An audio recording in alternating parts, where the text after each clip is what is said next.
గోవింద్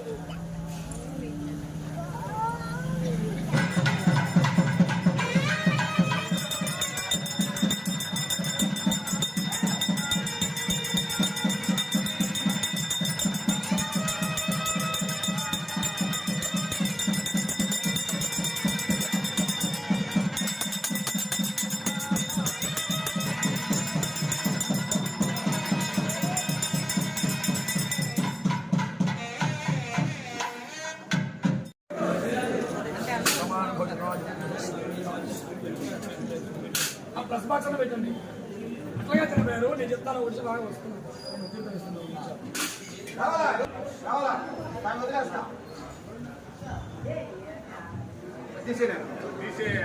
ఆడ పెడతాను మా ఒక్కరు రండి 2 పేర్లు చెప్పండి.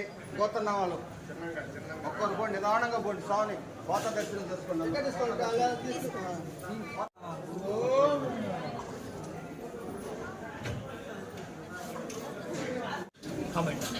గుణాభరణం వందే జగదాభరణం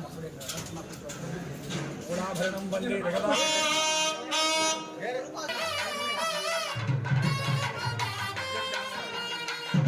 శ్రీమన్నారాయణ శ్రీవేంకటాచలాధీజం శ్రీజాధ్యా శ్రితవక్షదం శ్రితజేతనమందారం శ్రీనివాసమహం భజే. జై శ్రీమన్నారాయణ. మన బుచ్చిరెడ్డిపాలెం రామకృష్ణానగర్లో వెలసి ఉన్నటువంటి శ్రీ కళ్యాణ వెంకటేశ్వర స్వామి యొక్క దేవస్థానం నందు, అలానే ఈనాటి రోజున వైకుంఠ ఏకాదశి సందర్భంగా దీనిని ముక్కోటి ఏకాదశి అంటారు. ఇలా మనకు ఈనాటి రోజున శుక్రవారం ఈ యొక్క వైకుంఠ ఏకాదశి అంగరంగ వైభవంగా మన ఆలయంలో జరిగింది. ఈ యొక్క వైకుంఠ ఏకాదశి రోజున శుక్రవారం కాబట్టి స్వామివారికి 2 గంటల ముందే స్వామివారికి అభిషేక మహోత్సవాన్ని కూడా చేసేసి చక్కగా వైభవంగా అలంకరణ చేసి, అలానే ఈ యొక్క వైకుంఠ ఏకాదశి ఉత్తర ద్వారంగా శేషవాహన రూఢుడై మన కళ్యాణ వెంకటేశ్వర స్వామి వైభవంగా దర్శనమిస్తున్నారు. ఈ యొక్క వైకుంఠ ఏకాదశి రోజున తూర్పు ద్వారం కన్నా ఉత్తర ద్వారంలో దర్శనం చేసుకున్న వాళ్ళకి ఆ యొక్క కళ్యాణ వెంకటేశ్వర స్వామి యొక్క అనుగ్రహం లభిస్తుంది. కనుక ఈ యొక్క వైకుంఠ ఏకాదశి రోజున ఈ యొక్క మధుకైటభులైనటువంటి యొక్క రాక్షసులు కూడా భగవంతుని ప్రార్థన చేస్తారట. అయ్యా మాకు ఉత్తర ద్వార దర్శనాన్ని ఇవ్వండి అని అడగంగానే స్వామి కూడా ఉత్తర ద్వార దర్శనాన్ని కూడా ఏర్పాటు చేశారట. ఎందుకు ఉత్తర ద్వారాన్ని ఇచ్చారు, తూర్పు ద్వారాన్ని ఇవ్వచ్చు కదా అని మనకు సంశయం కలగొచ్చు. కానీ ఈ యొక్క రాక్షసులు కాబట్టి వాళ్ళకి ఉత్తర ద్వారాన్ని ఇవ్వాలి దర్శనం. తూర్పు ద్వారంగా మనుషులకి దేవతలందరికీ ఉంటుంది, రాక్షసులకు ఉండదు కదా. అందువలన ఆ యొక్క రాక్షసులు కూడా ప్రార్థన చేస్తారట. ఈ యొక్క వైకుంఠ ఏకాదశి రోజున ఉత్తర ద్వారంగా దర్శనం చేసుకున్న వాళ్ళకి చక్కగా మోక్ష ప్రాప్తి కలుగుతుందని చెప్పేసి భగవంతుణ్ణే ఆ యొక్క మధుకైటబులకు చెప్తారట.